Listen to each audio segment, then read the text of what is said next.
Hey folks, this is Atonuv Open Studio. I'm getting this up and running on all the different platforms. This is a nightly mix live stream where you can send mixes and get some top-down style feedback. Just in case you haven't been here before and wondering what's going on. At any time, you can send tracks to atonuvrecords@gmail.com. And how I run this is the first 10 minutes of the stream, I just kind of let people get into chat and get situated. I download some tracks if I've got them. I have one so far in my email inbox. If you want to send tracks, you can send them to atonuvrecords@gmail.com, absolutely anytime. And yeah, first 10 minutes, first 15 minutes, it's just kind of a hang and see what happens. Feel free to ask a question in chat if you've got one at any point. Always happy to answer. And let's see. So, first 10 minutes, loading stuff in, just kind of hanging out, getting ready. Then we're going to get into feedback. And I just figured this out. Like, if you've been watching for a little bit, you know that people send stuff in from all over the world, and we're talking about many different time zones, people from all over the place. It's really awesome. Really, I mean, it's amazing. It's super fun, super cool. One of the things that is always, I'm sure no one's actually complained, but I know that it must be really annoying because there are people that send tracks in and then they're dead asleep when I'm doing their feedback, and they go and they watch the stream to get the feedback on their track. And sometimes these streams are 3 hours long. So that has got to be such a huge pain in the butt to go through and find your track. So what I'm going to be doing starting tonight is when I've got a track and no one claims it in chat, I'm just going to record the segment on my screen capture and then upload that video separately to YouTube. This way you can just go to that clip. You can find it on the A Ton of Streaming YouTube channel and just get to your song and not have to comb through everything. So there's that.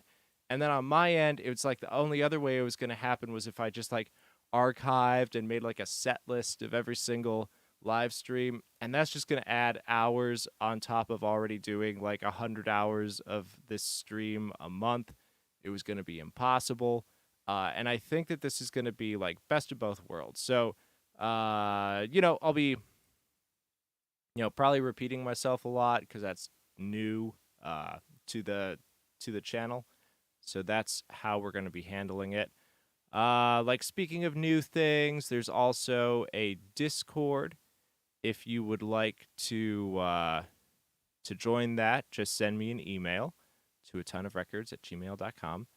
And also, I'm working on something right now with some buds. It looks like in the next little bit, we'll be doing like the first like on-air guests in a little bit, and I think that that's going to be really cool. Going through some like home studio recording techniques, some mixing stuff. So working on details for that. It's gonna be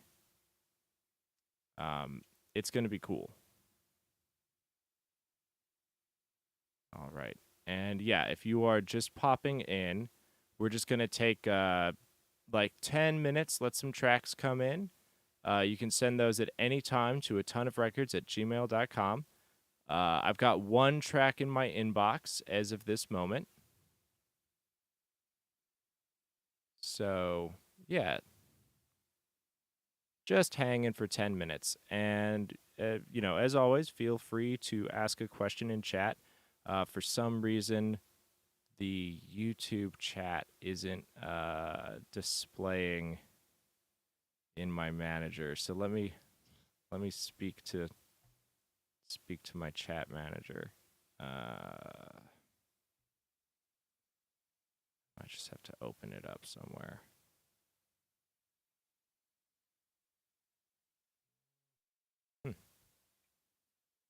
Weird.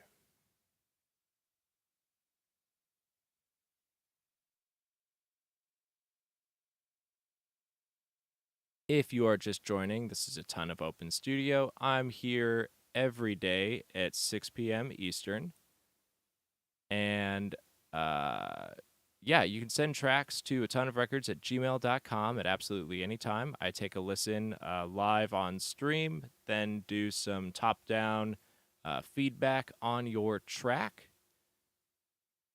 That's how it works. If you've got something that is really rough and you don't want people to hear it yet, or it's totally done and you don't want it to leak before you're about to release it, just let me know in the email and I'll play it off stream and then do live feedback. Also, if you've got a cover or if you've done like vocals over a tagged beat or anything like that, please let me know in the email so that I can mute it on stream so that we don't get copyright strikes. That is always appreciated from me. Just give me a heads up on that.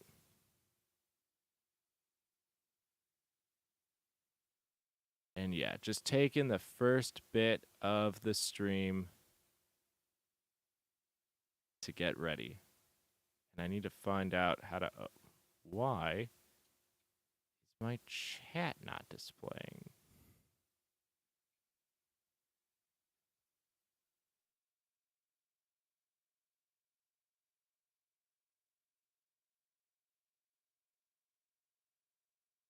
Hmm.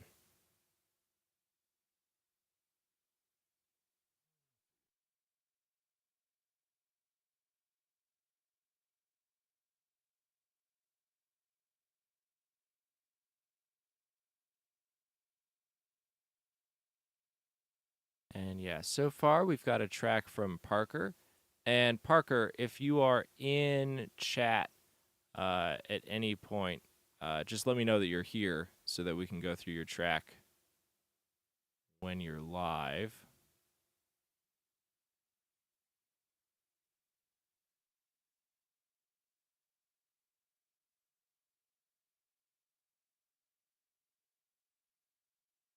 And yeah, okay. I just had to open up the actual stream to monitor YouTube chat. So I'll. Oh, hey, Parker's here. Right on. Cool. So Parker, I'm just gonna maybe you've heard me say it a million times, but for the first few minutes, I'm just gonna let folks kind of filter on in, and I will get your track downloaded now, and we'll take a look at it in a little bit.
Just getting some.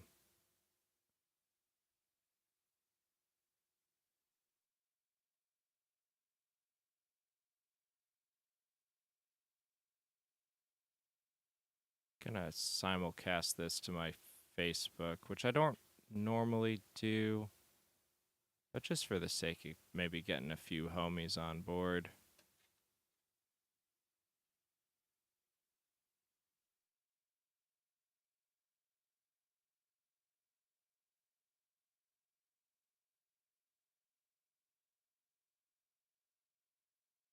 Cool. Yeah, Parker, happy to do it. Really looking forward to listening to your stuff. Uh, and yeah, the first little bit is just me puttering around on the internet. It gets a little more exciting as it goes. So, folks, if you are just getting in, this is a ton of open studio. This is nightly. It's at 6 p.m. Eastern. And feel free to send tracks to atonuvrecords at gmail.com. This is live on YouTube and Twitch currently. Twitch, there isn't as much of a delay between me talking and chat, people have noticed. So if you ever want to do like a really, really intense back and forth, we can move there. YouTube has about like 45 seconds of delay. Um, just a heads up. So this is 6 p.m. nightly. You can send on in tracks, and I will take a listen to them on stream and see if there is anything from like a top-down perspective that can get tightened up on a mix. We do a lot of systemic diagnosis happens on chat a lot. You know, figuring out like your mixes are always overly bright at 3K. There must be something going on in your room, or like you're just blowing everything up below 200. I bet you don't have an accurate picture of your low end, so on and so forth. That happens a lot. We hang out, we talk about mixing. That's what happens here. Now, something kind of new to the stream that I'm going to be starting to do tonight is we get tracks from all over the world, and like time zones don't work where everyone is awake at the same time. So I know that there's a lot of people that have been sending stuff in and then combing through these live streams, which are occasionally 3.5 hours long. And uh, no one has complained, which is incredible, which is why I love doing this. This is such a cool community of people, but you have every right to complain about that. That's insane. So, what I'm going to be doing from tonight on forward, I'm pretty sure this is going to work, is I'm going to record my screen capture whenever I'm doing a track and you're not in chat with me. That way, you can just catch that direct upload that I'll do, and listen to your track the next day, and you don't have to comb through 3 hours of live stream. So that is new to chat and to the stream. I hope that works better for everybody. Don't want people to need to do that all the time. Okay, and Parker, I'm just going to take about 2 minutes, and then we're going to check out your track. Got it downloaded. Gonna pop it into the DAW.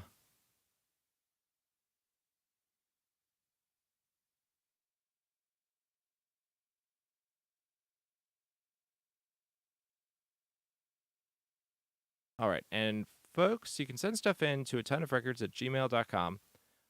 If you've got something that is like really rough or a demo, and you don't want people to hear it yet, or you've got a completely and totally finished track and you don't want it to get leaked before it's out, just let me know in the email and I'll play it off stream. But make sure you put it in the email, or else I'm just gonna play it, and I don't want to like make you feel bad.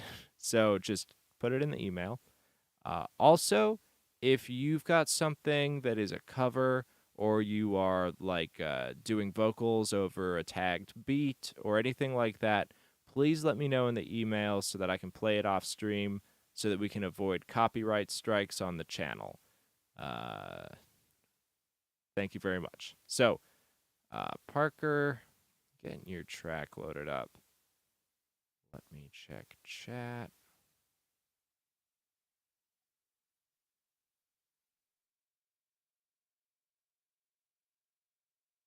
All right, let's get into it. I need to fire up my monitors for the day.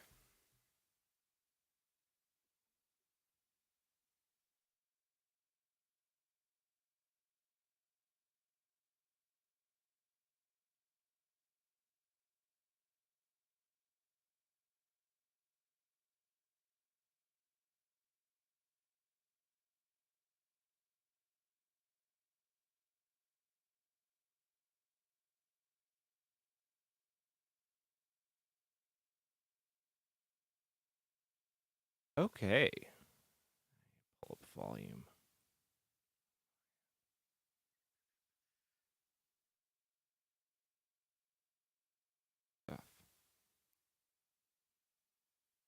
All right, folks. And if you are totally new, what I like to do is put up my DAW, and I put on a frequency analyzer and a loudness meter.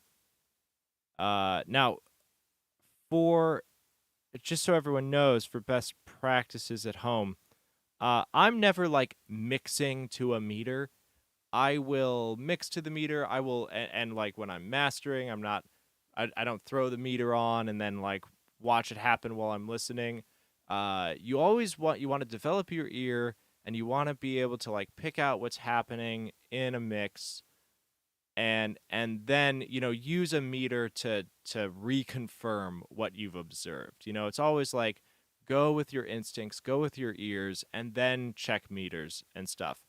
For the sake of this stream, I like to have it on so that everyone at home can kind of see what's happening, but just so everyone knows, so that that doesn't get misconstrued as like good advice. Um, you know, check your meters after you listen. Okay? Let's go ahead and check out this track.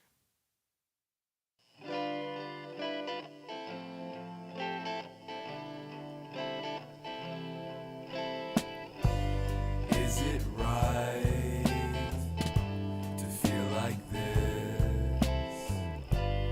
Is it wrong to take the risk? Last night you said you changed your mind, but I still love you more than you know. Is it right to play this game? Is it wrong to die in vain? I can't tell what is real. I just know how I feel. Those times are hard, those times are gone. Those times are hard, those times are gone. Is it right to bring you back? Is it wrong to change your mind? Change your mind. Change your mind.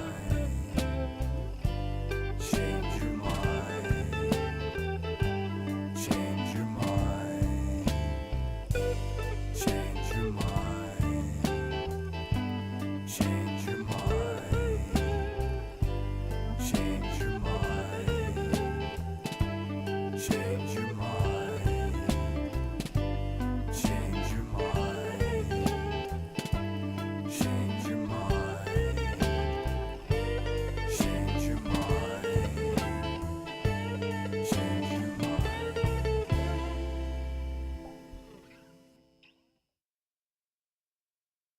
Cool. Really, really nice song. Let's go ahead and dive into this a little bit.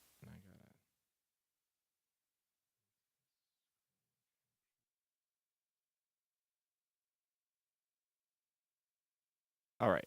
So,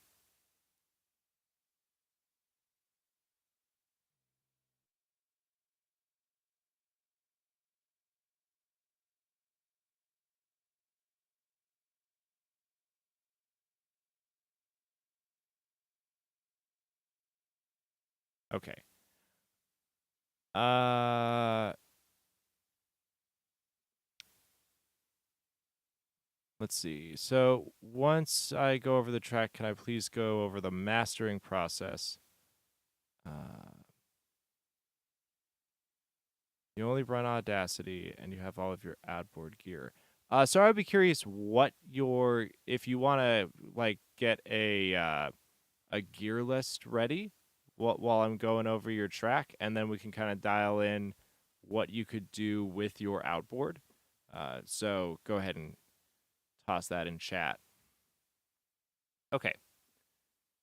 The uh there's a few things going on in this track that could get cleared up to give some overall definition to what's going on. So, first things first, let's start on the low end. You've got bass running all the way down the spectrum. Now, that is where bass naturally lies. Like, bass obviously has a fundamental that goes down to 30 hertz.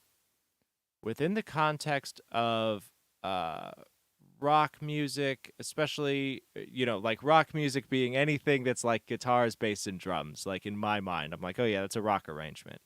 Um, so once we start having bass with drums, we start to need to think about the bass a little bit differently in general, especially if we're trying to do something polished and modern.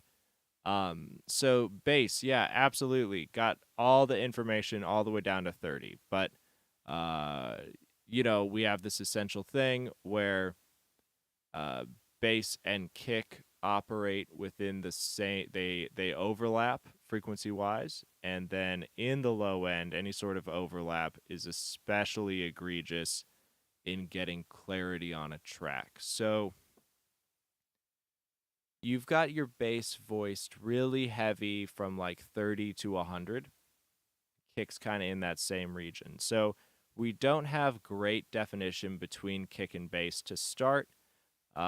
So what I would do to kind of two birds, one stones this entire mix is uh, get cutty on that bass, like especially up to 60. Like I will pretty aggressively cut bass up to 60, up to 70, up to 90 or 100, depending on like how busy the mix is. This is obviously not a busy mix, so I would just be very aggressive on cutting the bass up to 60 and let the kick kind of dominate that realm. Now, the other option that we have with separating kick and bass is to do like sidechain compression schemes. But within like rock in general, and then especially uh like organic rock or indie rock, stuff that we want it to sound like not super overly produced. I don't want to do crazy sidechain. um I don't want to do big sidechain stuff on kick and bass on like a track like this. And Elias, what's up? I see you in chat. Good to see you. Um, so be very aggressive up to 60, and then do some cutting between like 60 and 100. Now this is going to open us up into the next thing. Uh, it feels very like everything is kind of getting dragged down into the dirt on the mix. Like we're very centered in like sub like 100 to 1k, or 30 to 1k rather, is there's a lot going on there and not that much above 1k. So I want to like get big separation on elements from 30 to 200. So be aggressive on cutting stuff that doesn't need to live in those places. So let's get let's get bass and kick separated, and then let's get the bass living more in this like 100 to 200 region, which I would do like some sort of Pultec EQ is always good for this, or an SSL, something with a little bit of analog love. And we can throw the bass in there first off, and we can kind of let that be where bass lives, and then do a further degree of, punch up that bass a little bit in the 500 to 700 region so that we get some mid range on the bass. which I think that this track definitely needs because that bass is just really, really, really like woolly and woofy, and it could totally use some some harmonic excitement. Like that's our harmonic on our bass, like in that 700 region, something like an SSL or a Neve uh, or a Pultec is going to do really nicely on that. So that's so that's bass. And if we can kind of lift that bass out and get that bass cleaned up, then the whole track is just going to start to feel a little bit tighter and brighter right there. Now, then the next thing that I'm concerned about is so everything is kind of hanging out in that 200 to 1K region, the guitar, the vocals, uh so like the entire mix is really living there. And this is like when dealing with like a baritone or alto or bass voice, you know, we got to get some lift up on the upper mids on that vocal. So grabbing uh, like a little bit of saturation, or just once again, some sort of analog style EQ that introduces a nice color, and just pull up like 1 to 3K on that vocal and just see if we can get some definition and some life on the vocal without introducing harshness or essing, but specifically looking from like 1 to 3K. And then same thing with guitar. Guitar is living really heavily in that 200 to 1K. And guitar, like in the context of the mix and the context of the genre, like we generally want to like hype up those upper mids just a little bit, so that it feels modern and clean and professional. So we're gonna shove the bass a little bit higher into the mix, get some definition on the vocals that goes a little bit into the 1 to 3K range. See if we can get the guitars to mix nicely up in that region as well. And then the vocal is essing at the around like 6K. So I would DS the vocal like right around there, just a little bit, like like 1 dB. Just grab it down. It's just a little bit essy, and once we start balancing it out in that like 1 to 3K region, then we're just gonna want to make sure that we're balanced on that. Your snare sounds really nice. I like how that came out. So, um, make sure that it maintains that same like snap and balance once you start putting people in the upper mids, because right now the upper mids are definitely dominated by that snare. So you might want to, like, after everyone gets like a little bit of sparkle and brightening, uh then you're gonna want to make sure that that snare still has some nice snap at like 1.5K. And then I'm gonna listen to a little bit of this again. Is it wrong to change your mind? Change your mind. Change your mind. Change your mind. Change your mind. Change your mind. Change your mind. Okay, so this is like an arrangement thing. So I'm not sure if you're if you're still planning on like adding stuff to this track.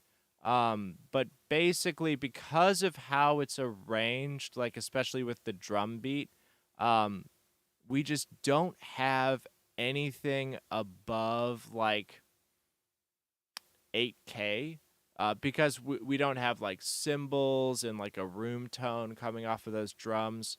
So it's gonna just feel like it's gonna feel like there's a blanket over the speakers to a degree compared to a lot of other arrangements that are just a little bit heavier on like cymbal rides and stuff. because that's how we just get that whole lift on a mix. And there's really not much that you could add above 10K here. I mean, you can put air on the vocals, but that's going to be overwhelming. You could just kind of like air up everybody to a degree if this is how the arrangement stands, which is I guess what I would do. I would grab some sort of like high-end exciter. Like Slate just put out Fresh Air and it's free, or at least it was free a week ago. So, that is something like that is useful in very, very, very small amounts. Super, super small amounts. Super easy to overdo it. So just something that's going to add that air band, and it's going to be really easy to overdo it on this track if the arrangement stays as it stands. Like the only thing that I'm hearing really consistently above 8K is like some amp buzz, and honestly, it's like in the context of the mix, I'm like keep that amp buzz because I need you want something to exist up there so that it like perks up the ears and grabs attention. So uh, that that is a thing. And let's see. So I mean that's basically that's from the bottom to the top of the mix. It's like long story short, okay? The bass is a little bit too down in the dumps. If you lift it up a little bit and then kind of just universally lift everyone, we are really really crowded in the mids, like especially 200 to 1K. Everyone could kind of move around, get cut away from each other in there, and then we just have a general deficiency above 1K. And that's where we're going to need to just pop some sparkle and life into the mix.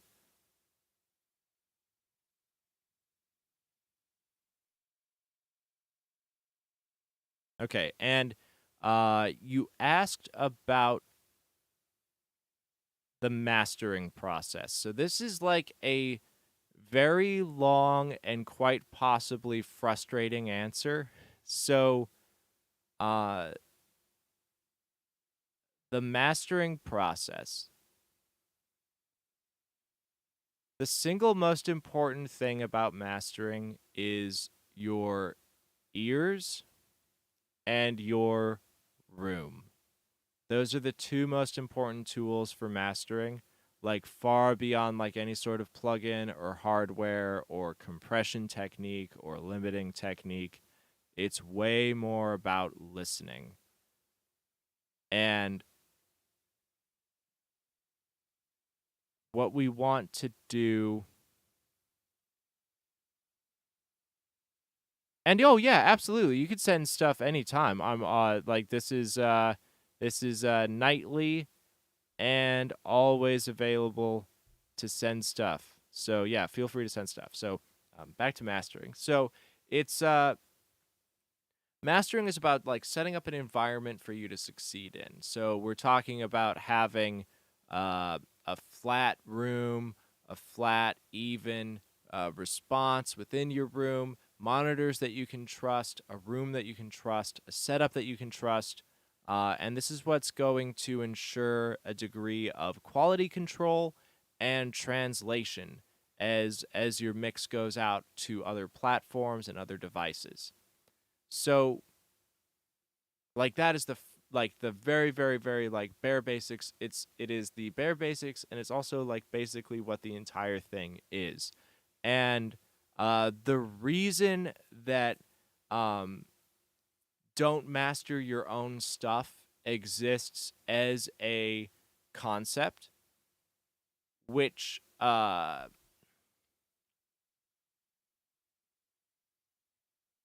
is true many times, but it's not necessarily true 100% of the time. There are people that master their own tracks to a degree of success. But what I'll say is that in order to do it successfully yourself, and to a high level of completing your track and mastering your track, is you need to take on a different brain approach to how you are going to listen to your track and what you are going to do and how you are going to address it. Uh, and that it is way more about mindset. And like, I will find myself getting asked by a client to mix and master something because they like, what I do. And I've gotten comfortable with it, but it's a highly partitioned process. Like, if I'm doing an album and I've mixed it and I've gotten all the way through the mix process, I need to. I'm gonna do all of the mixing. I'm gonna go track by track and finish the mix all around. I'm not gonna go and master a track and then come back. That's bad in like many ways. But I'm going to finish the mix. I'm going to put those mixes down for a couple of days, and then I'm going to open up a fresh session and line those up for mastering and really think about the tracks in a new way and listen to them in a new way, in a more analytical way. I'm no longer being creative. I'm no longer trying to fix problems. If I'm in the mastering session and I notice a problem, mastering is not where you fix problems. Mastering is where you can address and note problems in the mix and then push back on the mixing engineer, which in this case might be yourself. And that needs to be the mindset that we take whenever we're mastering something, no matter if it's someone else's or your own. You are there to do quality control and make notes of things. You are not there to fix mixes. If you start doing that, you're going to pull things apart, and it just won't. It'll take you way too long, and you're going to get results that are not as good as just fixing something in the mix. So, mastering process, first step, put on a new brain, put on a new hat, have your room dialed in, and then, like, that's a whole thing. And listen with a fresh perspective, analyze it critically and non artistically. If there are issues within that mix, it needs to be pushed back to the mixing stage and then brought back into master. Then, as far as what we're going to do in mastering, and this is like this is a super short overview. Uh, is just make sure that it is like adhering to a frequency spectrum that is appropriate to the genre as a whole and the industry as a whole. And then if we are mastering like an EP or an album, that the tracks have a similar frequency output from track to track so that it doesn't vary wildly on a track to track basis. So it needs to be analyzed from the entire world. What are other people in this genre doing? And then also what is happening in the album itself. And everything needs to be brought to kind of a smoothing average like throughout the album so that we don't have giant jumps. And then we do like a little bit of love with like some color EQ sometimes. Sometimes it's not appropriate and it's not called for. But like a little bump here and a little bump up top just to give it maybe, a little more beef and a little more definition. And we're talking about like 2 dB max, stuff like that, just to bring out something that wasn't quite there before. And then like a master bus compressor sometimes if the track needs to get squeezed a little bit. And if we're doing that, then we're going to do it like 1 to 2 dB of gain reduction at the loudest points. It's basically not moving a needle at all. Then we bring things up to a standard volume that is determined by looking at the world as a whole, the genre in particular, and then the album on a moment to moment basis, so that we achieve a uniform loudness that sounds good and feels good. And that's like mastering in a complete and total nutshell. There is uh, a lot to it. So like super cool question. All right, folks. If you are watching, this is Atonuv Open Studio. This is a nightly live stream where you can send tracks for some top-down feedback. Uh, it's 6 p.m. Eastern every night. You can send tracks to atonuvrecords at gmail.com. Just put Open Studio in the subject. That helps me keep track of things. And then I load them up on stream, take a listen, and give you some notes. Go through some stuff. We can, take a look at what needs to change in a mix, what needs to change in your room. If we notice that there's just like kind of the same things happening over and over on mixes, uh, people do revisions on tracks and then send them the next day. I've had people make revisions and then send them 15 minutes later. Uh, that's what we do here. It's really, really cool stuff. And yeah, so today we got a track from Parker. It was quite fun, quite cool. And I don't have anything else in the inbox so far, so I'm just going to hang out on stream for a little bit. Parker, if you've got any more questions that you want to dial in on or other tracks, feel free to send that in. The new thing that I'm going to be doing is tracks come in from all over the world, and I know that there are people that are combing through like 3 to 4 hours of live stream footage to find their track.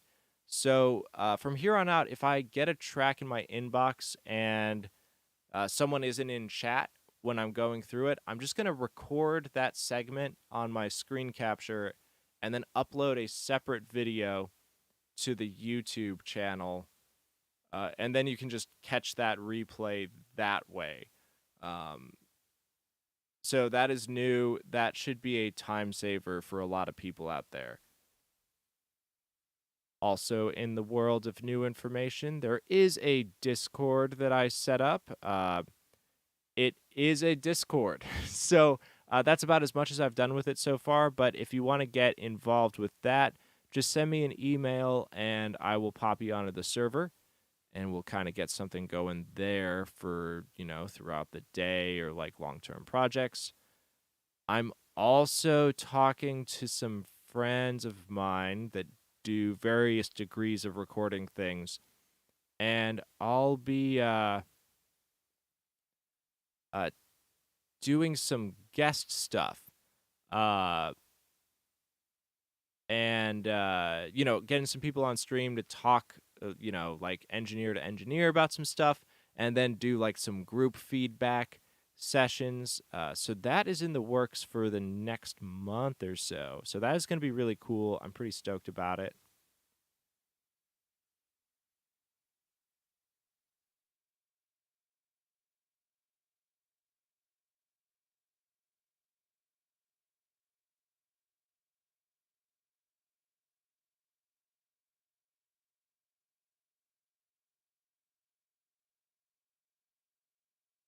Yeah, so I'm just stream camping for the moment, y'all.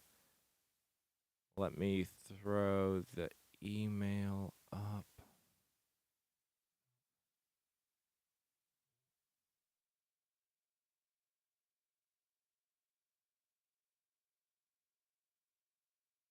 Weird.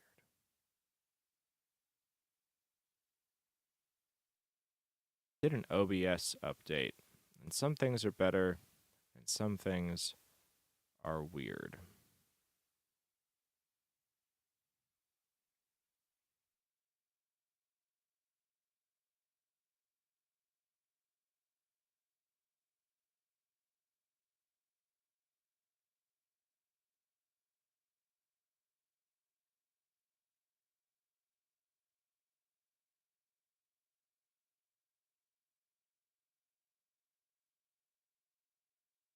Cool. Yeah. If you're joining and want to send something in, you can send it to atonuvrecords@gmail.com, that email address up there. And I will take a listen live on stream and do some tech advice and support.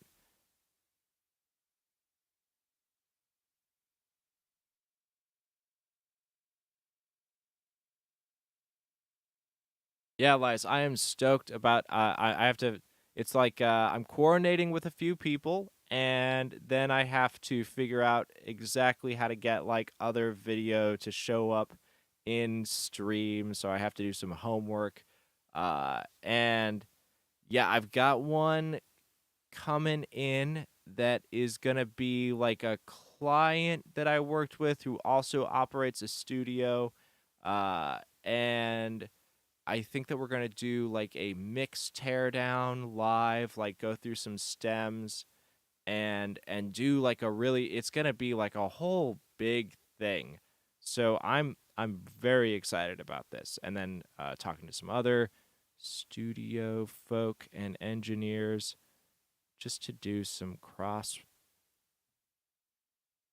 kind of a like a audio engineering Marvel team up.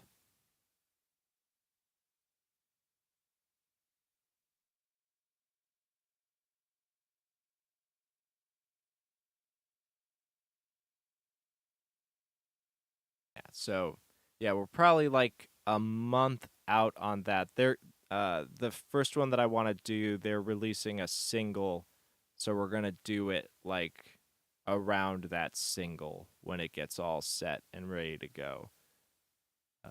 To really achieve maximum brand awareness on all for all parties.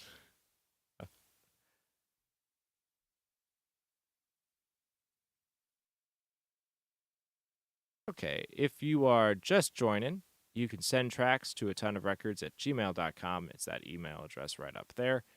And I will do some live uh, feedback.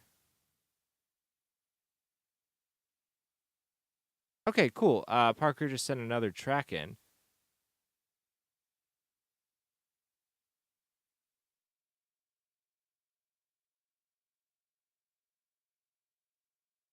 Cool. And they said that they hear the low end stuff now. I mean, that's amazing. Like that's just getting accustomed to that is huge.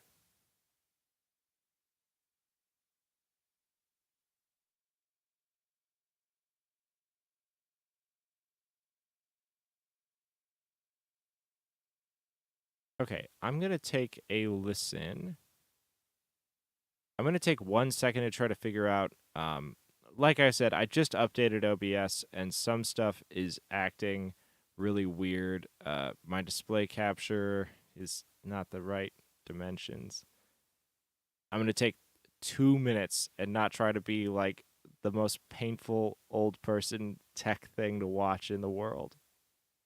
It's gonna get. Oh no, it doesn't work at all. Amazing.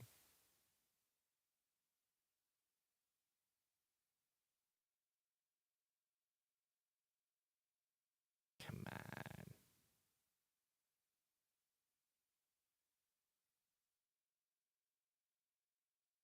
Mm, mm,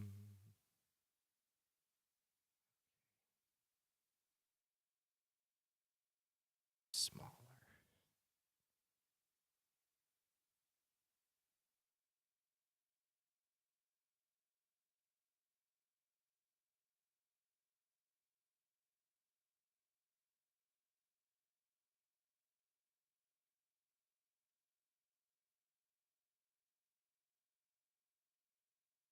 Okay, that's gonna work. All right, let's take a listen to this track.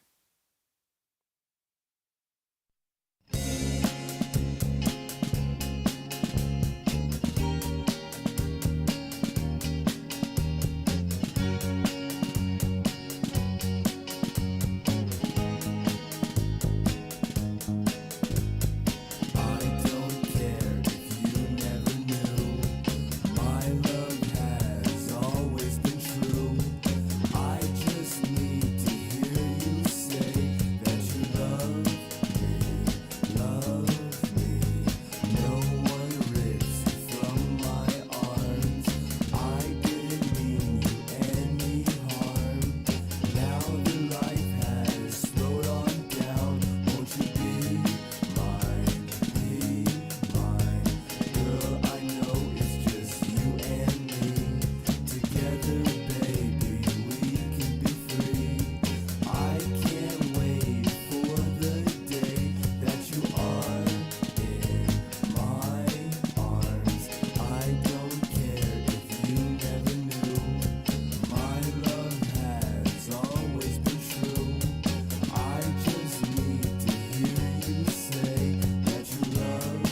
Cool. Another cool track. I love this vibe, and that's a lot of stuff within this world is all about the vibe, and you are capturing the vibe. So you're like 8/10 of the way there. Uh, this sits really nicely. It's a pleasant listen.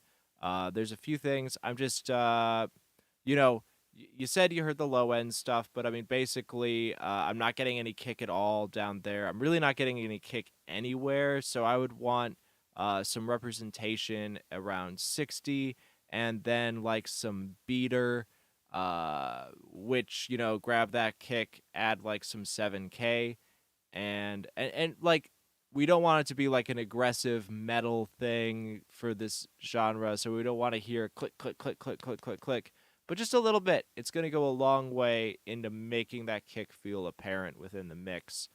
um Bass is a little bit blown up in the lower end of the bass, but this bass has like a nice liveliness in its mids, and it's kind of like it's kind of making up for the fact that it's really really woofy on the bottom end of it, and you're almost able to get away with it, but it's going to be a cleaner mix if you clean up the bottom. Like from 125 down on the bass, it's like a little hot. But it's got like a nice springy thing in the mids, and I like where it's at. We don't have any kick, and the bass is a little bit blown up down low. The vocal is sitting in a really really interesting place, and here's where we're kind of gonna get into some stuff. You've got a hole from like 1 to 2K, and the guitars are buried. So I would just go with, let's put more guitar from 1 to 2K and give some. That's where we get like edge on guitars, and that's probably gonna feel good in the mix and also make it competitive and professional. Uh, so there's probably uh so there's really nothing from 1 to 2K in this mix, and you're also really heavy like down in the low mids again. So I bet that I bet that the guitars are overrepresented down there. So I would cut definitely from 100 to 200 on those guitars. Get pretty aggressive, and then another like less aggressive, but cut like 200 to 300 if they're hanging around there. That's going to clean up some room for the vocal to live, and also for bass to kind of extend and the kick to extend up into there. And then, so we're just going to tilt the guitars like away from that 100 to 300 and up in 1 to 2K. Get some chimey guitars happening there. Uh, This arrangement has that constant hat, so we've got that brightness on the mix, and that exists there. And it's a bit of a that hat is a bit of a clanger, but I don't hate it in the context of the track. Like, it's in some stuff I would lean towards cleaning that hat up a little bit and just doing some like really really narrow cuts up in the upper mids, to just kind of clean it up and get it like a little bit chimier and brighter. It's a clanger, as it is now. It's just kind of like a like a blob of upper mids and high end, and sometimes that's fine in a mix. It's not competing with anything up there, and I also think that once those guitars get brought up into that 1 to 2K, it will continue to not compete. And if you like how it sounds, then keep it. So that's I'm not going to be prescriptive about that. I will just like point it out. It's like it could technically be cleaner.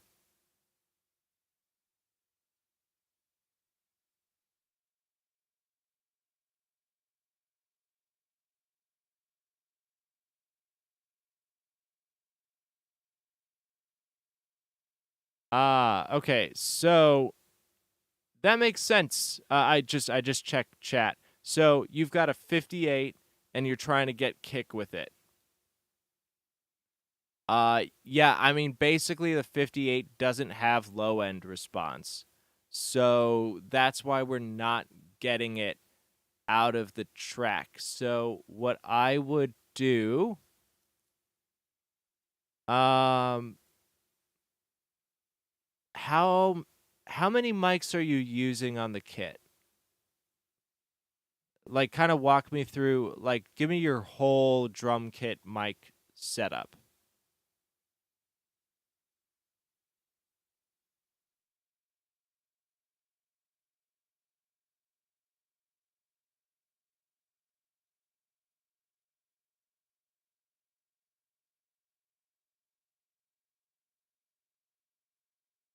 Okay, and while you're giving me the drum information, Elias is over in Twitch asking some questions. So, Elias just got a correlation meter, and you're noticing that like a bunch of stuff is out of phase, but that it sounded fine in mono.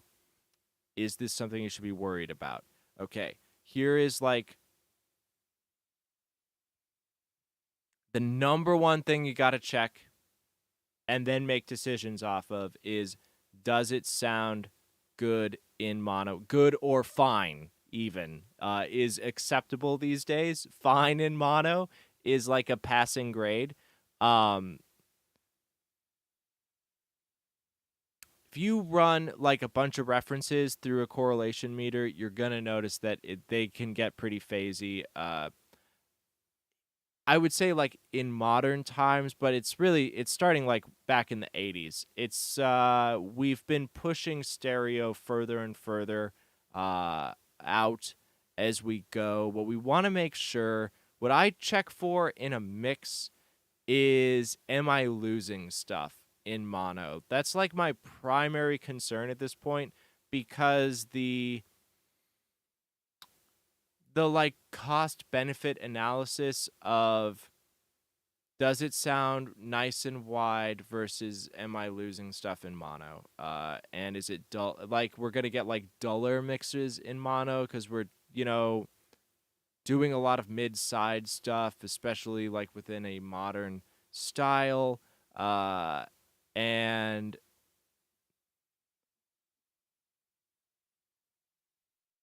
we're gonna lose a lot of like that like really big sparkle, but it doesn't matter because we can hear a lot of stuff that's like a big old hit, and it's got lots of issues up there. I will say, um, I know for a fact that the newest Saint Vincent album, uh, can't remember, but the newest one, it's really clean. It has almost nothing that goes out in mono. Super clean as far as if you want to use like, like a really modern reference. Everything is pushed to its absolute limits,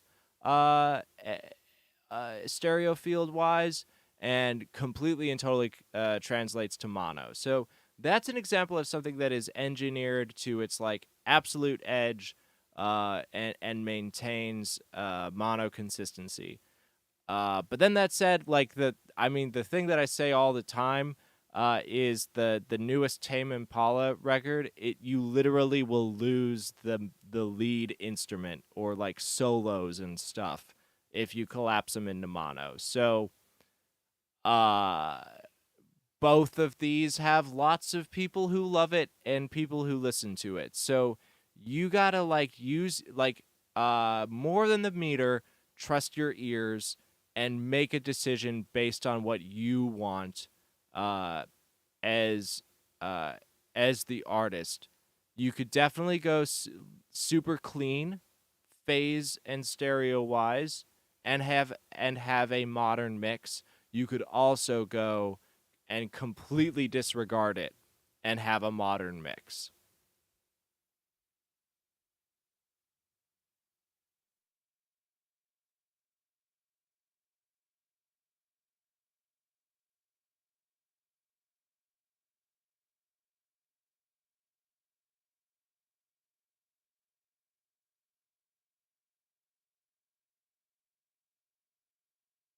Okay, you've got a condenser pointing towards the snare. You have the 58 in the kick. You have a dynamic under the snare. What condenser mic do you have, and what dynamic mic do you have?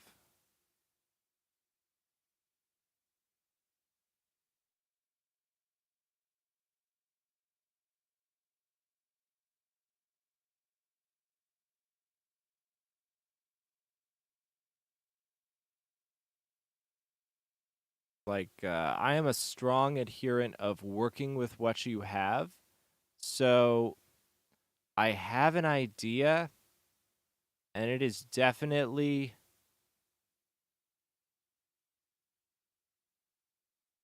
okay. I have a wacky idea.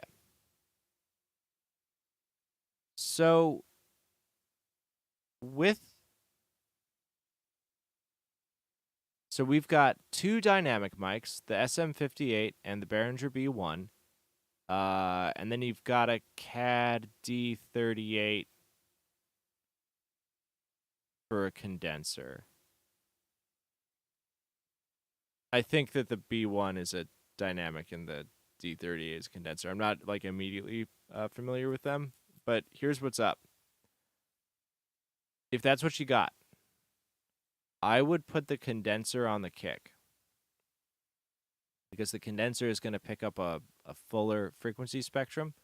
I mean, generally speaking, condensers do, and I would imagine that this one does as well, which is a classic technique. Like the Neumann U47 will get used on kicks in studio situations. Okay, Behringer is the condenser. Yeah, same deal. Uh, I would put the condenser on the kick, like right in front of the kick. Okay. Um,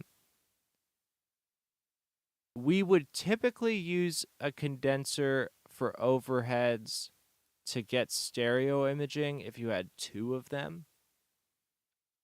So, like, this is one thought. I'm trying to like kind of imagineer this situation. Because we're just generally not getting like any kick uh so far that I've heard in these recordings. Kick with the condenser, and then I would do the 58 on the snare, and I would try putting it on the I mean your snare tones are pretty good. Um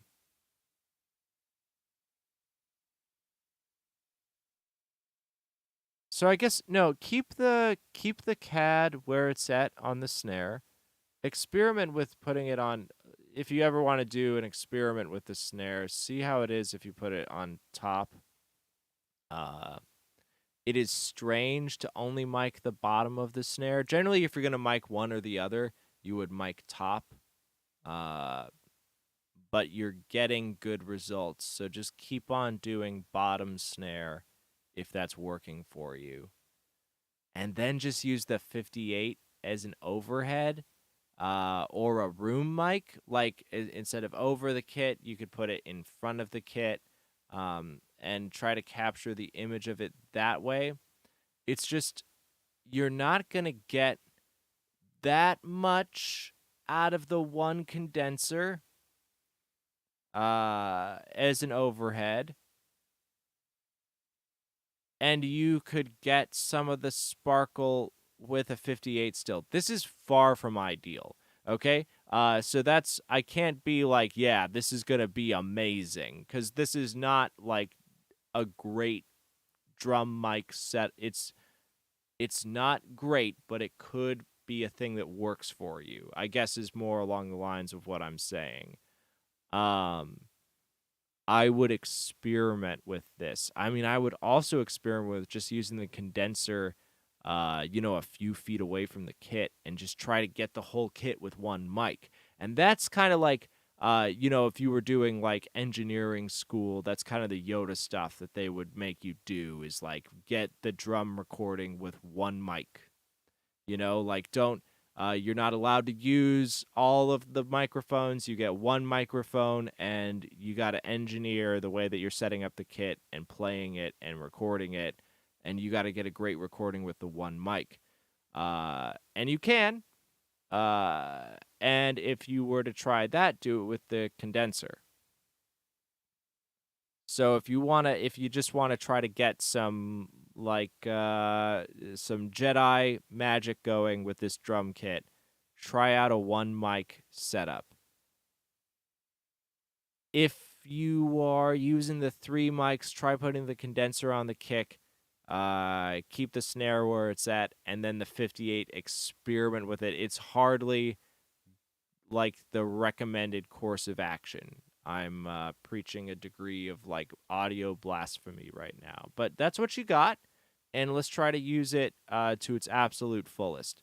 Um, but neither of those dynamics are gonna get you the extended range on that kick to have it do its job.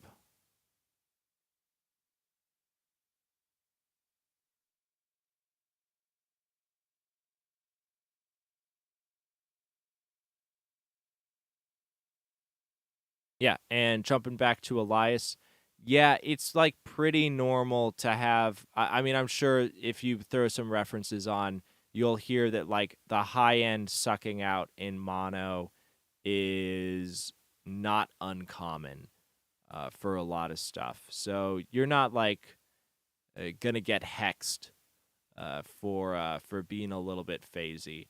And you know what we gain from it is like, you know, the super like doing like really big mid-side stuff and just pushing things all the way to the extreme sides that they're going to cancel out. You know, we get like that magic stereo image, and it's a pretty acceptable trade-off.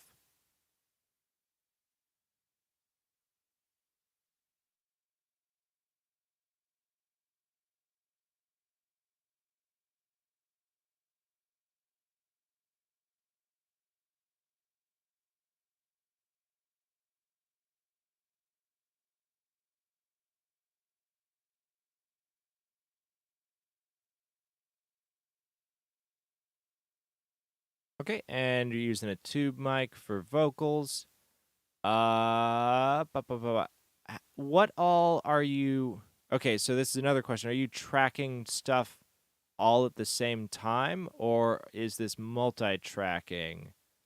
That would be like a follow-up question. And your singing's not horrible. Be nice to yourself. And the deeper voice, like absolutely, like a tube mic, a condenser. They're good on deep voices, and you know, no need to rule it out as your mic choice. The best way to find I'm not I you can't just like diagnose like the best thing to do is just try a bunch of microphones on your voice and see what suits it best. And you know, that is the absolute best way to do it. Okay, one track at a time. Are you recording the drum kit? Are you doing like multiple takes on the drums?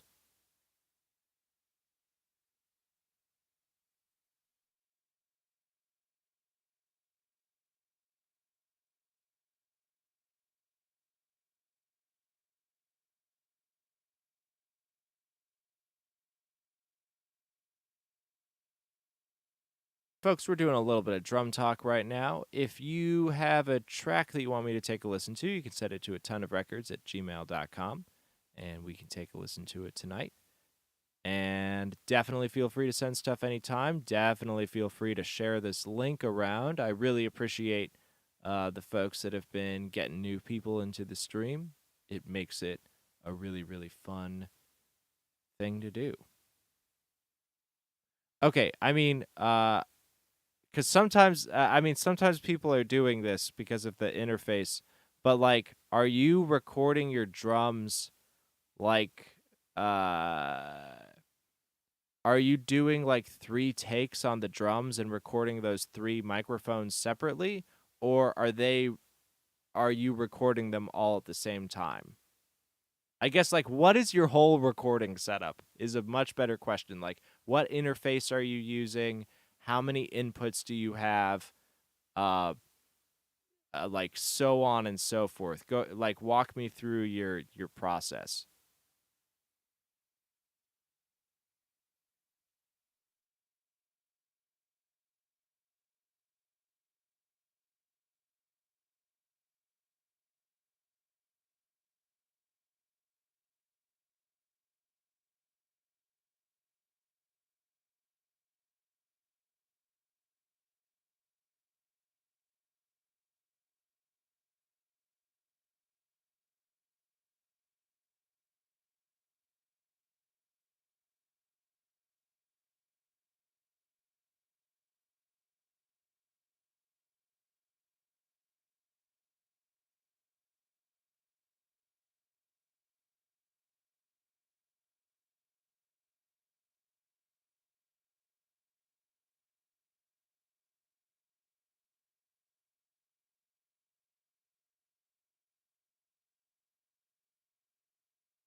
Okay.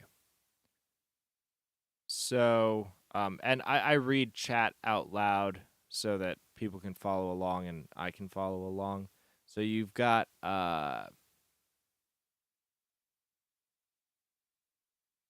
8-track mixer. You're feeding it into a patch bay. The patch bay feeds into a compressor or two preamp.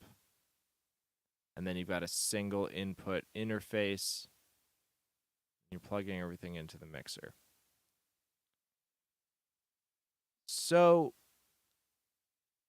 as far as getting these mixes better, it's like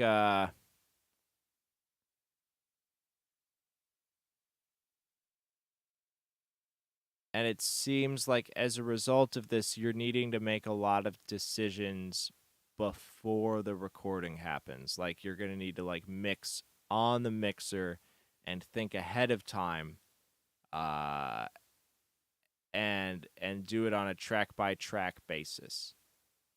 So like what I mean is you're gonna need to plug your kick mic in and then make sure that it like if your Tascam has an EQ, you're gonna need to EQ it going into your interface, and you're gonna need to like EQ your drums thoroughly um, as you track them in because there's not a lot of options in post.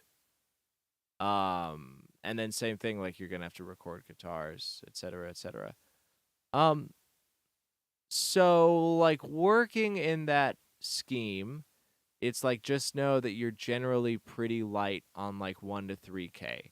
So it's like that's gonna need to get brought out, and then you're not getting any bottom end on your kick, which could be solved by swapping your mics. But then that said, you've got an 8-track mixer and you have like this tube mic, which you could be using for drums. So you could be using 4 mics instead of 3 mics on the drums and get more definition on the kit that way.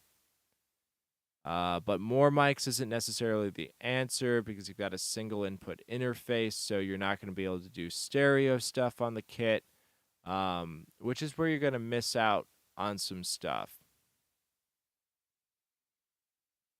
Uh, yeah, so there's a degree of like preparation that needs to happen on these mixes. What I would uh yeah, I mean, okay, like first things first, let's try swapping the kick mic and then see where you're at. And then maybe use that tube mic as an overhead mic for the kit, and then also sing with it because you're getting decent results with it, and I wouldn't necessarily change that up.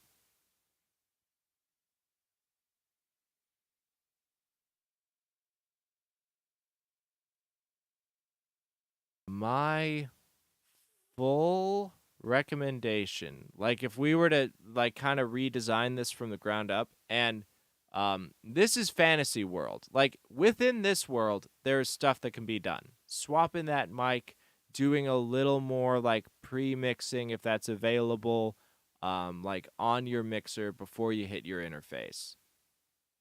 That's going to get you better results. You're going to get okay results. Um,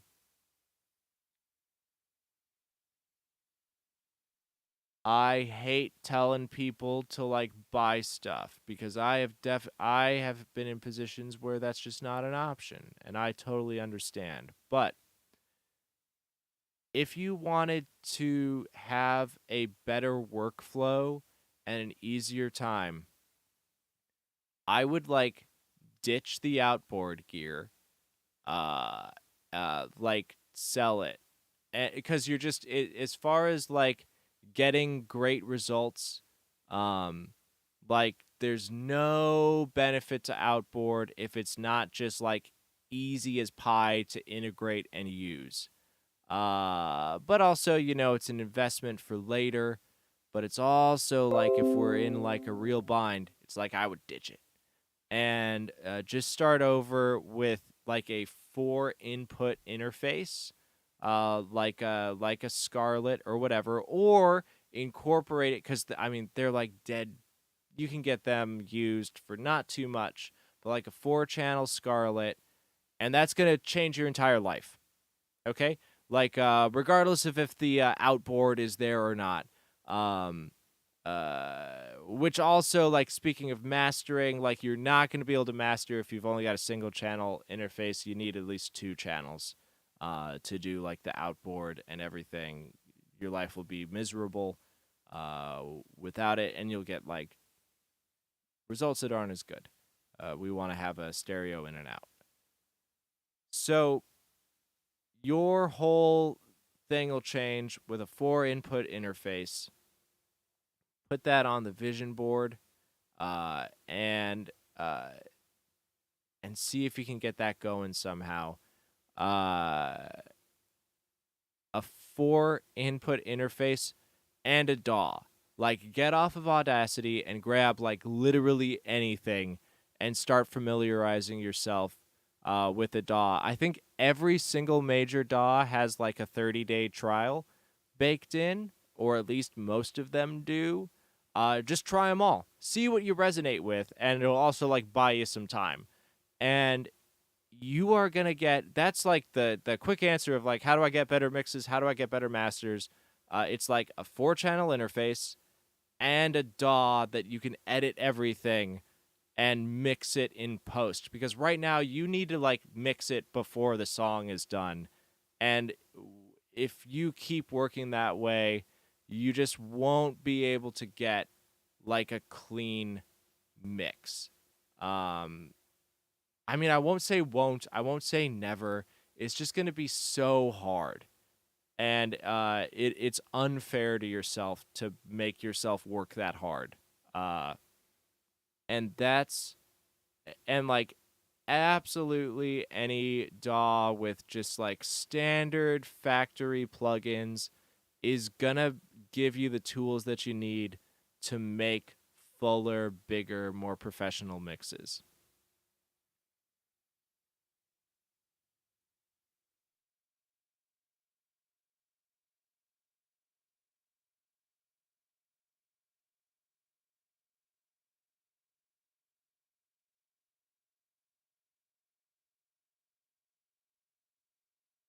Okay, and he just sent another mix. I'm happy to take a listen.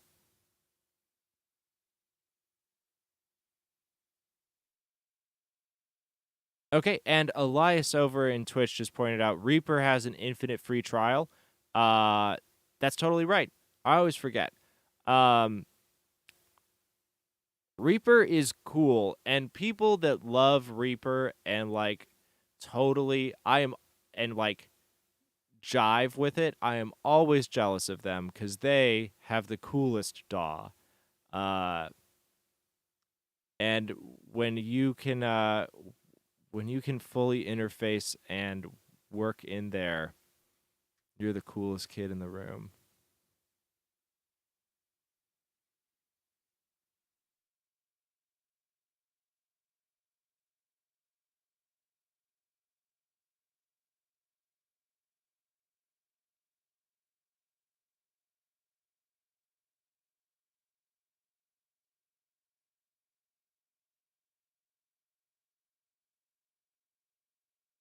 Okay. And Elias Parker is shouting out to you from across platforms. So,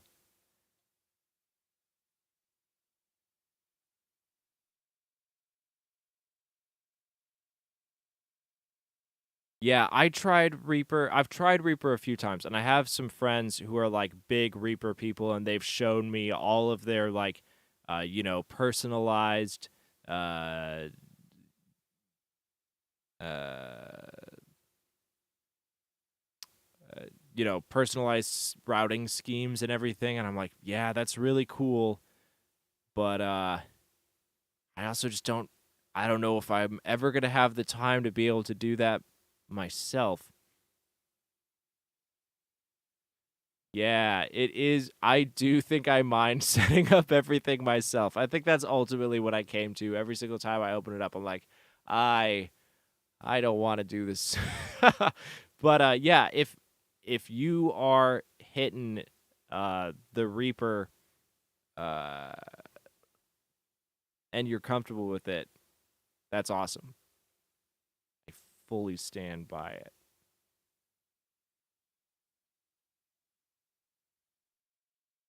Okay. We've got another track from Parker. Gonna listen.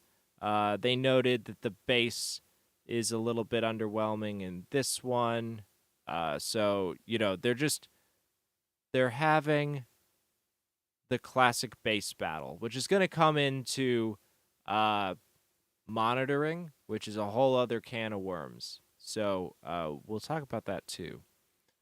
And folks, if you are just joining in, this is a Ton of Open Studio. I'm Scott. I'm here nightly at 6 p.m. Eastern. You can send tracks to atonuvrecords@gmail.com. It's that email address up there. And just put Open Studio in the title. If you've got something and it's rough and you don't want people to hear it yet, or it's totally done and you don't want it to leak, uh, just let me know in the email and I can play it off stream. And, always an option. And if you're sending in a cover or you've got like a vocal over someone else's beat or anything like that, please let me know so that I can play it off stream so we don't get a copyright strike. Cool. Yep. And ask questions in chat absolutely anytime. Let's check out this track. Let's go watch the sunset. Maybe share a kiss. My darling, I adore you. Do you feel the same? I wish that this moment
I don't hate where the bass is sitting in this one. It's kind of the closest we've gotten out of all of these. And then what's missing. So here's what's really interesting. So this bass is living between 100 and 200, and it has some excitement in the mids. It is really dropped out from 30 to 90, which is basically exactly what I've been talking about with carving space for the bass. But here's the problem. There's no kick from in that 30 to 60 region, which is what we would do to fill out the track. So this bass is underwhelming in context of this mix. So this just speaks to the lack of low end definition of the kick, more so than a underwhelming bass. If the kick was there, the whole track would feel full because mixing is all about context. So because there's no kick to take the place, we're not achieving ooey gooey rock and roll low end. So it feels thin and it feels small because there's nothing supporting it down there. And that's that's what's happening here. So like your ear is right, but the context is wrong. So you're just about there. And then on this track, so like that's it, that's low end. Once again, great vibe. Once again, we've got a hole from 1 to 2K, 1 to 3K. I'm going to go out on a limb and guess that you are monitoring on headphones.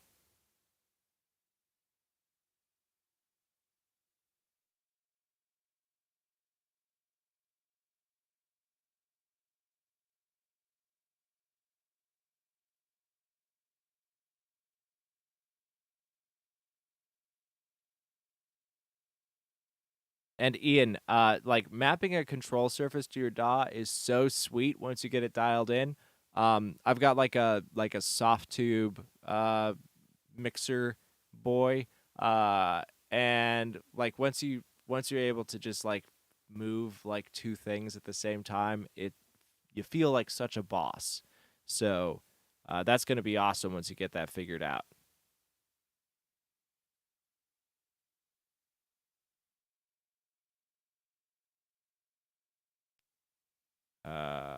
Yeah, so I'm kind of like I'm always chasing the delay on chat. So Parker, it's I mean I'm gonna guess that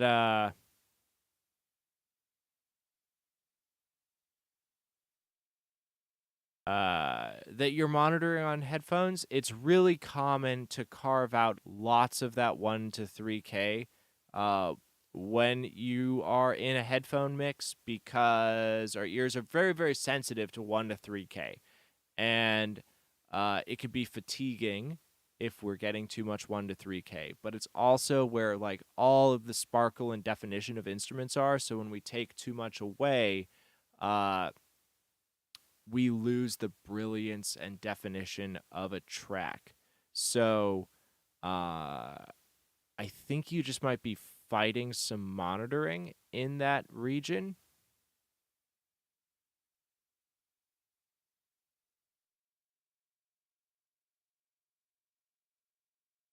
Cool. Yeah, monitors for the wish list, absolutely. First thing, like I would go like as far as order of importance, like just to beef up stuff, like interface that's gonna let you like record stuff at the same time and then edit that stuff separately. That's just it's gonna make your mixes instantly 100% better because you're gonna be able to fix stuff and try new things and blow stuff up in post. Um, Monitoring, like I would probably use headphones before like home stereo speakers, because they're going to be hyped all over the place. Home stereo systems aren't flat, and they also don't have the dynamic range to be like very quiet and very loud and like handle like mixing sweeps and stuff. So those will go bad sooner than later. Um, and yeah, as far as monitors, the cheapest that I can so my recommendation for home studio folks is the Yamaha HS series. They are very flat, very unforgiving, very not fun to listen to, but they are detailed and accurate. And if you're in a small room, you could totally get away with like the HS5s, and they are a reasonable price. Around that price, there's also the Atom AT5s, which will also get you where you need to be. And then you pair a decent monitor like that with some room treatment that you can do on the cheap if you make it yourself.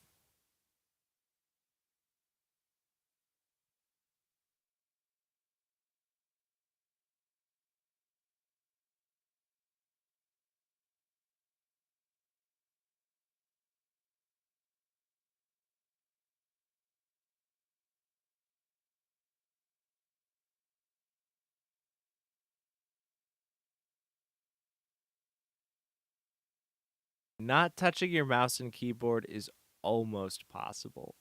It's I still think that you gotta like grab it every now and then to dial in that exact thing. But I don't know. Reaper, you might be able to do it. You might be able to figure out every possible combination.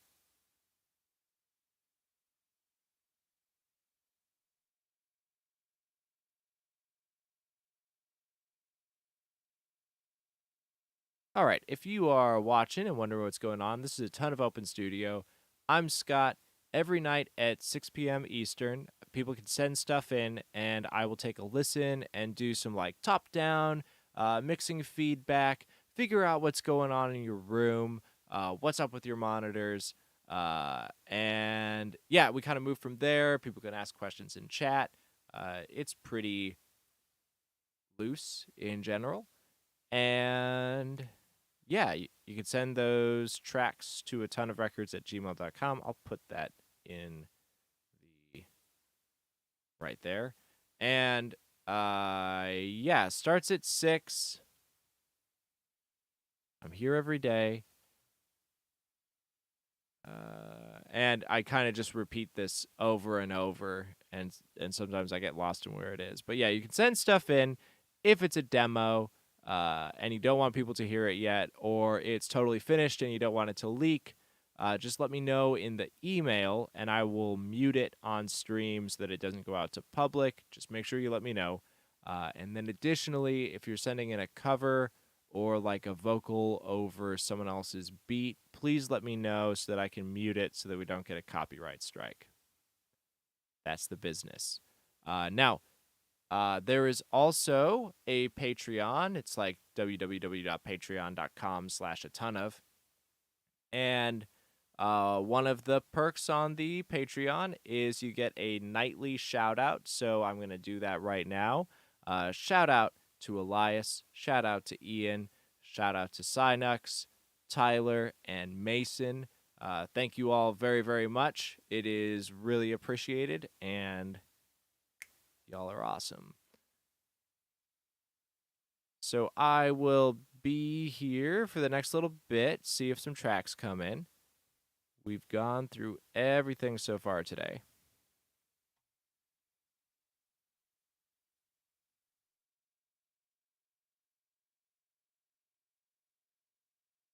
Cool. Yeah, Parker. If you want to send that I've got Drive and that works just fine if you want to send me the link.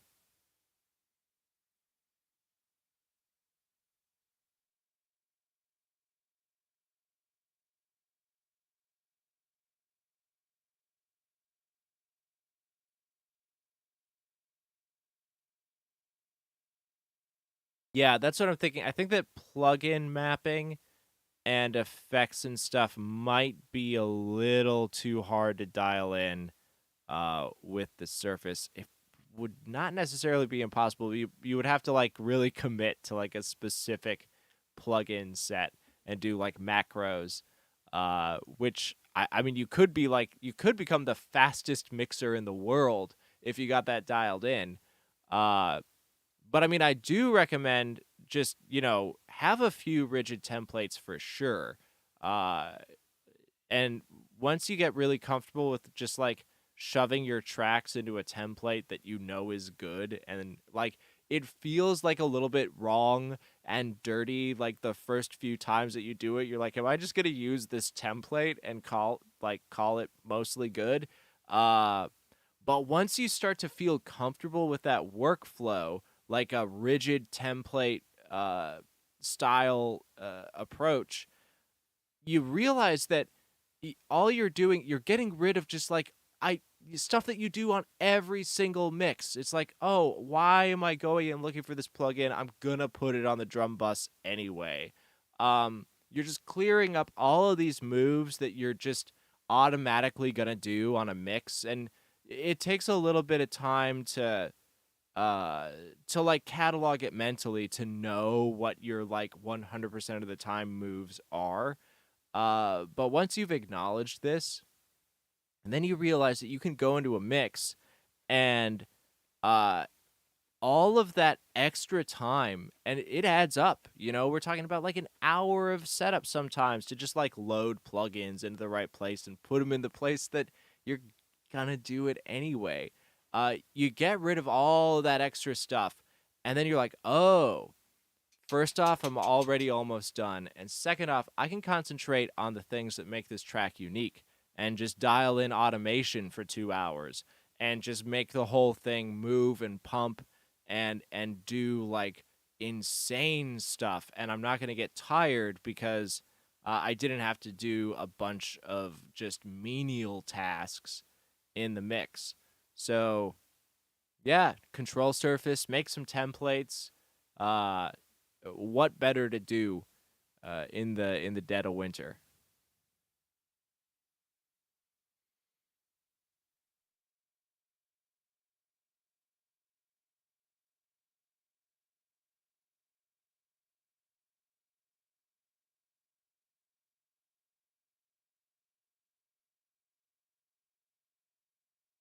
Okay, and I've got another track from Parker. Let's take a listen.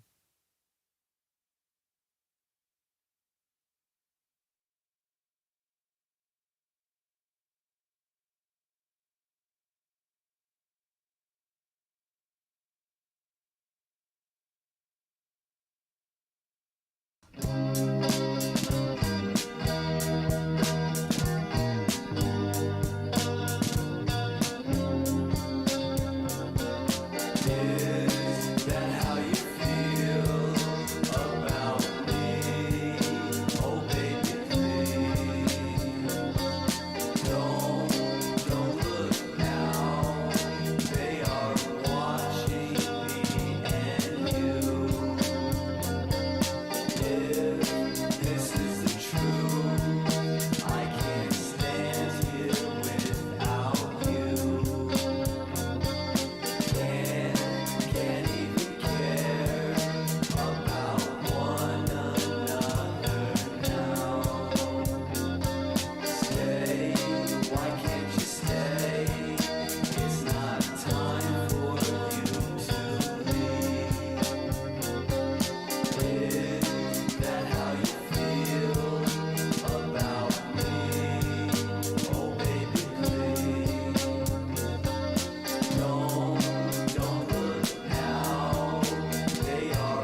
Okay.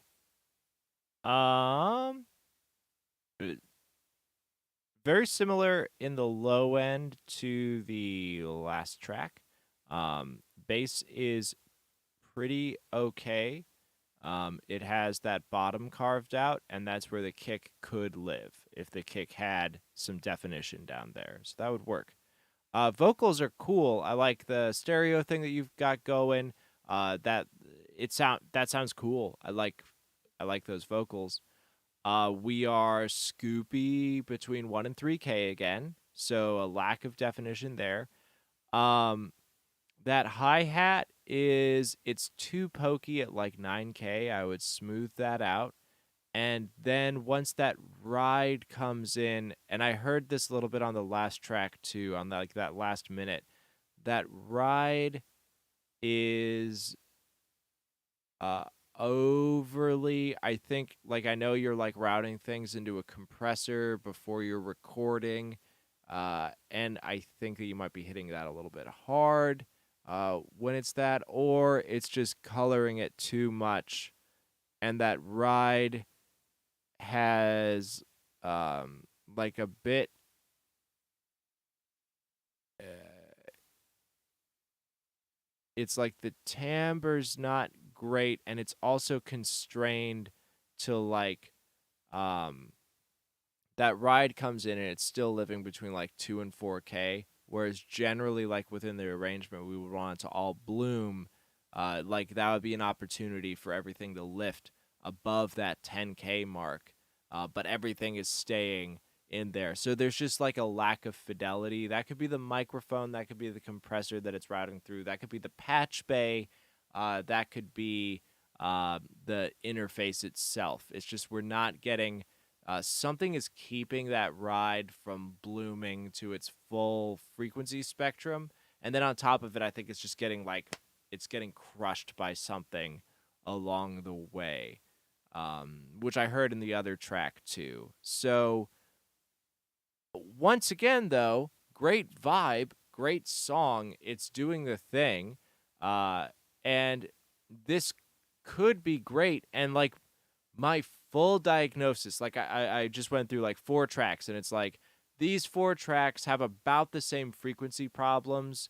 It's that the bass is too woofy if the bass is down between 30 and 60. But then when the bass isn't there, it's like, oh no, there's no kick because we're not getting that 60 or 50 or like down to 40 extension on the kick. It just doesn't exist in the microphone. So that is an issue. Um, so that's like a constant thing that's happening.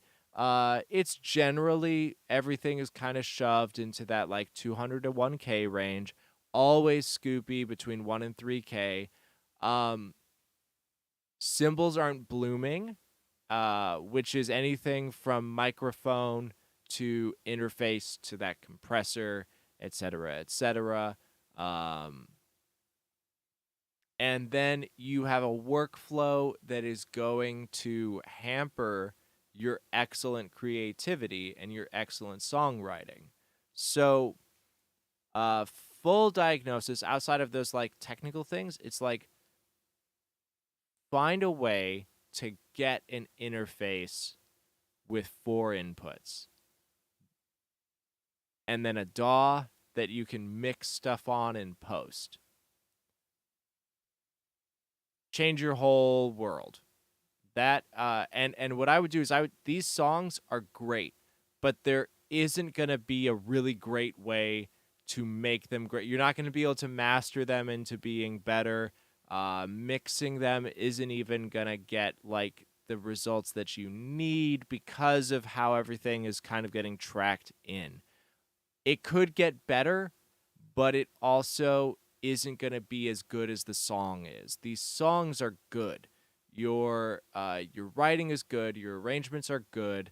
These could be really good.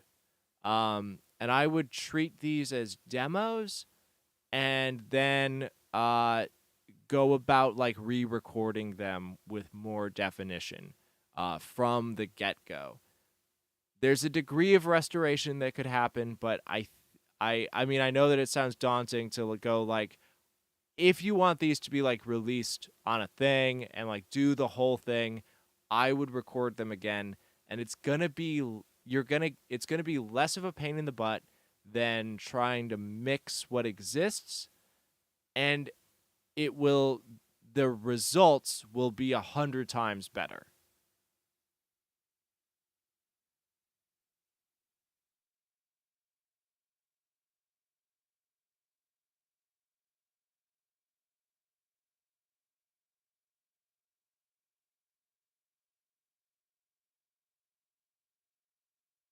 Oh, no need to apologize for the repetition. Like it's awesome to be able to see. It's like to see a global issue is gonna give better answers than like a one-off. Uh, also, I also do this every single night, so I'm happy. I'm happy to be here. Never. This is a like no apology space.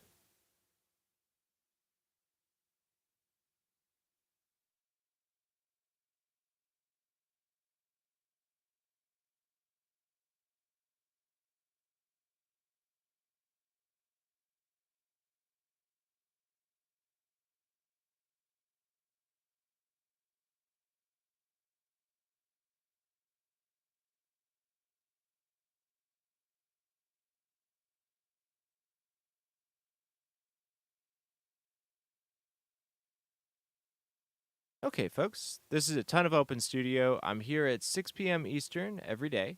You can send tracks to atonuvrecords at gmail.com. Let me just put that email address up above my face. Here it is. You can send those in anytime. Just put open studio in the subject. If it's a demo and you don't want people to hear it yet, or if it's finished and you don't want it to leak, just let me know in the email and I can play stuff muted on stream so that people don't hear it. Just make sure you put it in the email or I will forget and play your track. So there's that. And if it's a cover or if you're doing vocals over someone else's beat or anything like that, let me know. I'm going to mute it on stream so we don't get copyright strikes and have to like no longer do this or do like a weird secret Facebook group or something and then it'll just turn into a bunch of 60-year-old dudes, which you know, we don't want that. All of that, feel free to send stuff in. You can send stuff in now. I'm going to be here for a little bit. And yeah, that's basically it. And as far as let's see, I'm gonna be getting some other engineers onto the stream. We're gonna do like some teardowns and like go over some stems and stuff. That's gonna be happening in the next month. I have a pretty cool one planned for the first one. So we're gonna see kind of like how it goes around that. That's new. There's a Discord server. It's super new. If you want an invite to that, just send me an email. I'll get you the link. You can always catch the replay on the YouTube channel. That's at a ton of streaming. And then from here on out, we didn't have to do it tonight, but if someone sends a track in and we get stuff from all over the world, different time zones, I know that there are people that are going through like 3 or 4 hour live streams looking for their track and their feedback, and that has to be awful. So, from here on out, I'm going to record the stream whenever I'm doing a track where someone isn't here, and then upload that separately to the YouTube. So, I think that's going to save people some headaches. So, next time that happens, that's what's going to happen. Uh, so that's YouTube stuff. Occasionally on the Twitch channel, I'll be doing some like violin stuff and like fun stuff and like some synthesizer stuff. And that'll just be on the Twitch if like that's just for the hangouts and the fun stuff. The YouTube will just be purely the audio engineering stream. Uh, you know, keep a little bit of separation.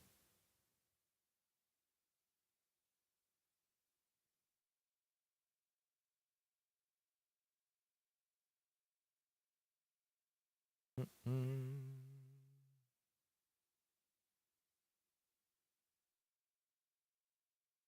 Cool. Yeah, Parker, great to have you. Send tracks anytime and, keep me posted on everything that you're doing. And, when it comes time to start figuring out how to maybe upgrade some stuff, feel free to run that stuff by me as well. We don't do a lot of gear talk here because that can turn into just horrible stuff. So, there's not a lot of it, but I am totally open to do it because, I mean, obviously, Gear Talk is part of the whole deal. But, uh, yeah, feel free to ask.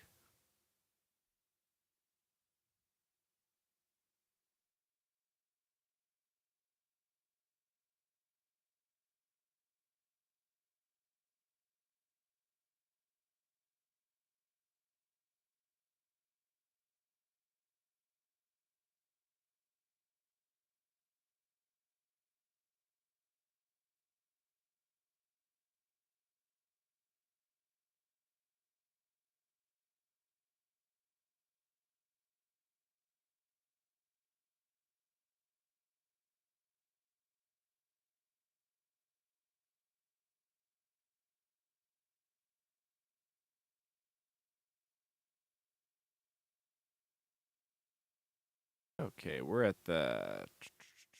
about the 2 hour mark. So I'm gonna go ahead. I'm gonna stick around until 8 and then sign off for the night. So if anyone's got anything at the last minute or you're bouncing something out, feel free to send it in. Uh, if not, we're just chilling. Always fun to do. Be catching up on emails live stream.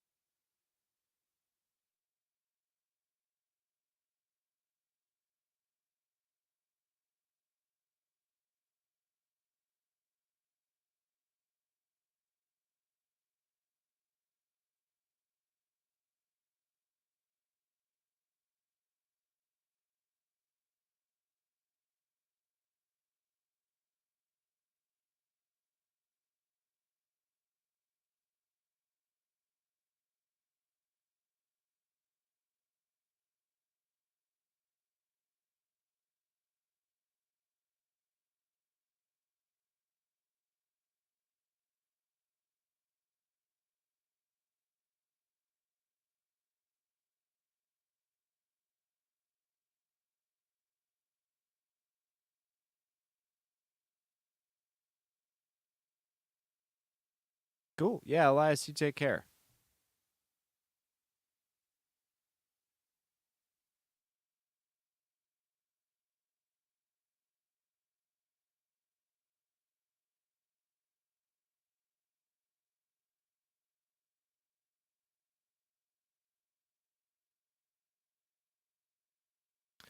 All right. If you are just joining, you could send tracks at absolutely any time to atonuvrecords at gmail.com. This is a nightly mixed feedback live stream. I'm Scott. We start at 6 p.m. Eastern on a nightly basis. And yeah, you can send stuff that you're working on, fresh stuff, demos, full mixes, and we just take a look at what's going on from like a pretty like top-down perspective, as I say a lot if you watch this regularly. But we can figure out what's going on, uh, like on a track-by-track basis, and also figure out like oh, maybe there's something going on in your room or your monitoring environment because we're seeing a lot of like build up in this region consistently throughout your mixes. That happens a lot. As this is a daily stream, one of the cool things is that people will make revisions and then send them the next day or later on that night in the stream. So stuff gets kind of like built and put together and fixed up live on stream. Always cool to make that happen. And folks can always feel free to ask questions about audio stuff in chat.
All right, that's looking like we've gotten everything for tonight. So feel free. You can send stuff in at absolutely any time to that email address up there. And yeah, I will be back tomorrow at 6 p.m. Eastern. It's been another great day. Thanks for the tracks from Parker all night. Really cool to work with you on that stuff. Hope everyone has a good one. I will see ya tomorrow.